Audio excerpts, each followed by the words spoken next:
नमस्कार विद्यार्थी मित्र मैत्रिणींनो, करंट अफेअर्स बाय मेघाली या आपल्या यूट्यूब चॅनलवरती तुमचे मनपूर्वक स्वागत आहे. इथे आपण डेली करंट अफेअर्सचे इम्पॉर्टंट 12 क्वेश्चन्स पाहतो, जे तुम्हाला आपल्या येत्या MPSCच्या सर्व एक्झाम्समध्ये, सरळ सेवांमध्ये आणि केंद्रीय परीक्षांमध्ये नक्कीच पाहायला मिळतील. त्यामुळे आपल्या चॅनलवरती जर तुम्ही पहिल्यांदा आले असाल तर चॅनलला लाईक करा, जास्तीत जास्त विद्यार्थ्यांपर्यंत आपल्या चॅनल शेअर करा, सबस्क्राईब करा. सगळ्यात महत्त्वाची गोष्ट, लेक्चर शेवटपर्यंत पहा, एकही प्रश्न यातला स्किप करू नका. ठीक आहे, तर पाहूयात आजच्या म्हणजेच 16 एप्रिल आहे 15 16 एप्रिल 2026च्या चालू घडामोडी.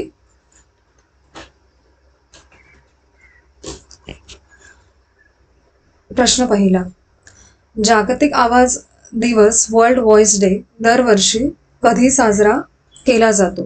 तर या प्रश्नाचे योग्य उत्तर आहे पर्याय क्रमांक बी, 16 एप्रिलला हा साजरा केला जात असतो. याचे महत्त्वाचे पॉइंट्स पहा. 16 एप्रिलला जागतिक आवाज दिन साजरा करतात. मुख्य हेतू मानवी आवाजाचं महत्त्व लोकांपर्यंत पोहोचवणं आणि आवाजाचं आरोग्य राखणं आणि या संदर्भात जागरूकता वाढवणं हा एक महत्त्वाचा भाग आहे यामधला. आणि 1999 साली ब्राझीलमध्ये हा दिवसाची सुरुवात झाली होती आणि सुरुवातीला याला ब्राझिलियन व्हॉइस डे असं म्हणत होते आणि 2002 पासून या दिवसाला आंतरराष्ट्रीय स्तरावरती ओळख मिळाली आहे. आणि वन वर्ल्ड मेनी व्हॉइसेस ही त्यातली एक लोकप्रिय थीम आहे आणि 2026ची याची थीम जी आहे ती केअरिंग फॉर आवर व्हॉइसेस अशी आहे, हे लक्षात ठेवा. पुढील प्रश्न दुसरा, आर्थिक वर्ष 2025-26 मध्ये भारतात सर्वात मोठा व्यापार भागीदार देश कोणता ठरलेला आहे भारताचा? तर याचे योग्य उत्तर आहे पर्याय क्रमांक ए, चीन हा देश. महत्त्वाचे पॉइंट्स पहा या प्रश्नाचे. भारत आणि चीन यांचा एकूण व्यापार 151.1 अब्ज डॉलर अमेरिकन डॉलर्स पर्यंत पोहोचलाय आणि चीनने अमेरिकेला मागे टाकून नंबर 1 मिळवलाय. आणि 2022 ते 25 या दरम्यान अमेरिका ही पहिल्या क्रमांकावरती होती आणि चीनला भारताची निर्यात जवळजवळ 36.66% वाढून 19.47 अब्ज डॉलर पर्यंत पोहोचलेली आहे. आणि भारताची अमेरिकेकडे निर्यात 87.3 अब्ज पर्यंत गेली आहे आणि अमेरिकेकडून आयात 52.9 अब्ज इतकी आहे. UAE, जर्मनी, ब्राझील आणि व्हिएतनामकडे भारताची निर्यात सध्या वाढलेली आहे. पुढील प्रश्न तिसरा, बिहारचे नवीन मुख्यमंत्री म्हणून कोणी शपथ घेतली आहे? तर याचे योग्य उत्तर आहे पर्याय क्रमांक सी, सम्राट चौधरी यांनी. महत्त्वाचे पॉइंट्स पहा या प्रश्नाचे. सम्राट चौधरी यांनी बिहारचे मुख्यमंत्री म्हणून शपथ घेतली आणि ते भाजपचे पहिले मुख्यमंत्री तिकडचे बनलेले आहेत. नवीन सरकार नितीश कुमारांच्या धोरणांचा पुढे धागा पकडणार आहेत असं म्हटलं जातंय आणि या आघाडीमुळे बिहारमधील राजकारणात नवे नेतृत्व आणि एक महत्त्वाचा टप्पा सुरू झालेला आहे.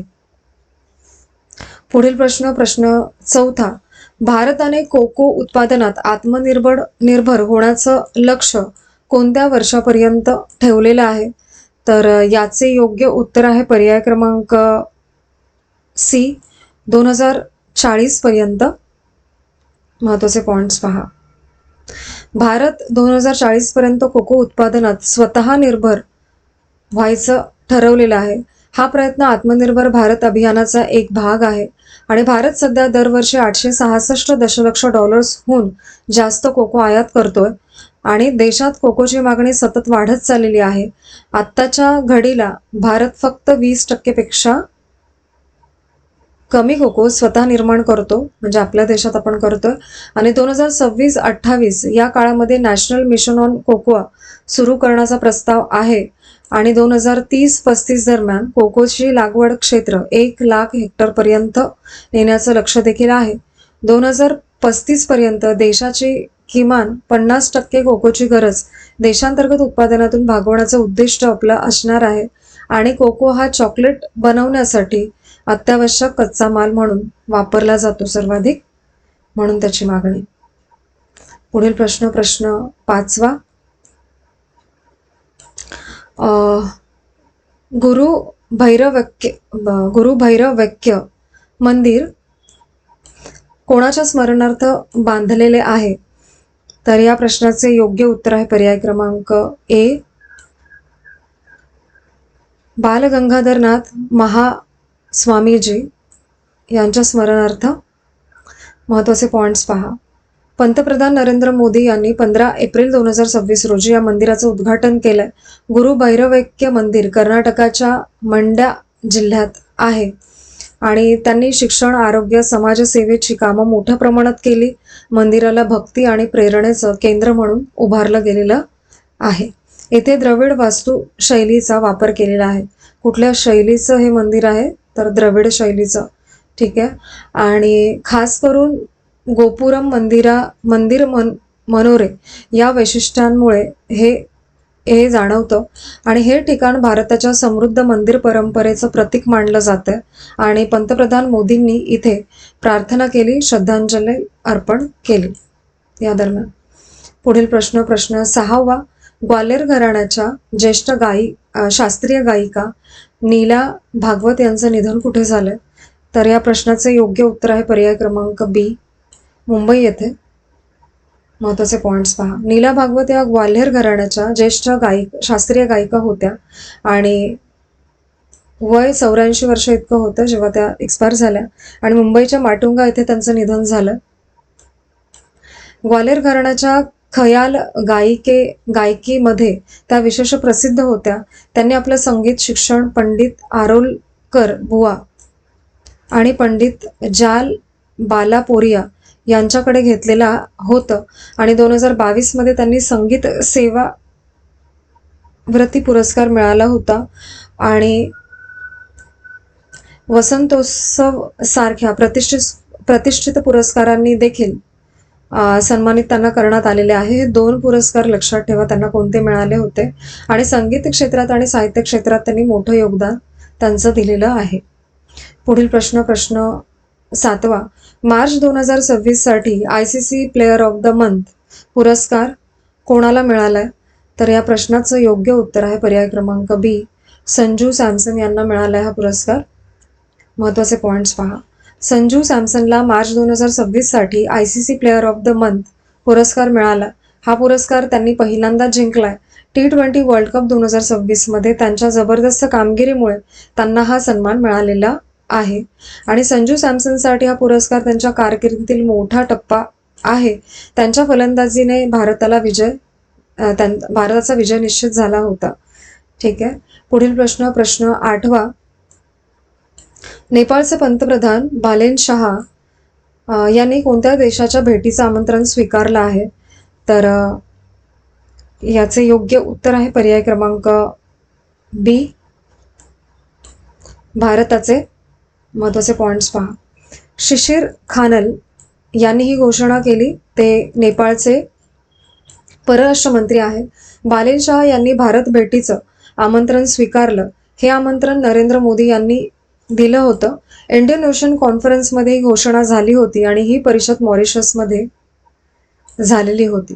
हे जे काय आहे ना ती. पुढील प्रश्न 9वा. वैज्ञानिकांनी प्लास्टिक कचऱ्यापासून कोणतं औषध तयार केलेलं आहे? तर याचे योग्य उत्तर आहे पर्याय क्रमांक सी, लेव्होडोपा असं त्या औषधाचं नाव आहे. महत्त्वाचे पॉइंट्स पहा. वैज्ञानिकांनी प्लास्टिक कचऱ्यापासून औषध तयार करण्याची नवीन पद्धत शोधली. या प्रक्रियेमध्ये लेव्होडोपा तयार करण्यात आले. लेव्होडोपा हे पार्किन्सन रोगावरती मुख्य औषध आहे. हे संशोधन युनिव्हर्सिटी ऑफ एडनबर्ग येथे करण्यात आले आणि या जीवाणूमध्ये PET प्लास्टिकचे विघटन म्हणजे पॉलिथिलीन तेरेप्थेलेट होय. साधारण याचा फुल फॉर्म पाहून घ्या. PET प्लास्टिकचा वापर बॉटल्स आणि पॅकेजिंगसाठी मोठ्या प्रमाणात होत असतो आणि जीवाणू प्लास्टिकमधील कार्बनचा उपयोग करून औषध तयार करतात. हा साधारण फॉर्म्युला आहे त्याचा की कसं औषध तयार केलं जात आहे. ठीक आहे. पुढील प्रश्न 10वा. Marshal of the air force Arijit Singh यांच्या 107व्या जयंतीनिमित्त श्रद्धांजली कोणी वाहिली आहे? तर या प्रश्नाचं योग्य उत्तर आहे पर्याय क्रमांक डी, राजनाथ सिंह यांनी. महत्त्वाचे पॉइंट्स पहा. राजनाथ सिंह यांनी अरिजित सिंग यांना श्रद्धांजली वाहिली. ही श्रद्धांजली त्यांच्या 107व्या जयंतीनिमित्त होती. अरिजित सिंग हे भारताचे वायुसेनेचे महान अधिकारी होते, लक्षात ठेवा हे. आणि त्यांना मार्शल ऑफ द एअरफोर्स हा दर्जा प्राप्त होता. ते भारताचे एकमेव 5 स्टार वायुसेना अधिकारी होते, हे देखील लक्षात ठेवा. आणि अरिजित सिंग यांचे जीवन प्रेरणादायी मानले जाते. त्यांनी देशासाठी उत्कृष्टता, प्रामाणिकपणा आणि निष्ठा दाखवली. ते अनेक पिढ्यांसाठी प्रेरणास्थान आहेत आणि त्यांनी भारताच्या वायुशक्तीच्या विकासात मोठा वाटा उचलला आहे. पुढील प्रश्न 11वा. दिल्ली देहरादून आर्थिक कॉरिडॉरचे उद्घाटन कोणी केले? तर या प्रश्नाचे योग्य उत्तर आहे पर्याय क्रमांक सी, नरेंद्र मोदी यांनी. महत्त्वाचे पॉइंट्स पहा. नरेंद्र मोदी यांनी 14 एप्रिल 2026 रोजी या कॉरिडॉरचं उद्घाटन केलेलं आहे. दिल्ली देहरादून आर्थिक कॉरिडॉरची लांबी जवळजवळ 213 किलोमीटर इतकी आहे आणि या प्रकल्पासाठीचा खर्च हा साधारण 1200 कोटींपेक्षा जास्त असणार आहे. हा 6 लेन ॲक्सेस कंट्रोल्ड महामार्ग आहे आणि हा कॉरिडॉर दिल्ली, उत्तर प्रदेश, उत्तराखंड या राज्यांतून जातो आणि प्रवासाचा वेळ थेट 6 तासांवरून 2.5 ते 3 तासांपर्यंत कमी झालेला आहे यामुळे. आणि हा प्रकल्प वेगवान व सुरक्षित प्रवासासाठी तयार करण्यात आलेला आहे.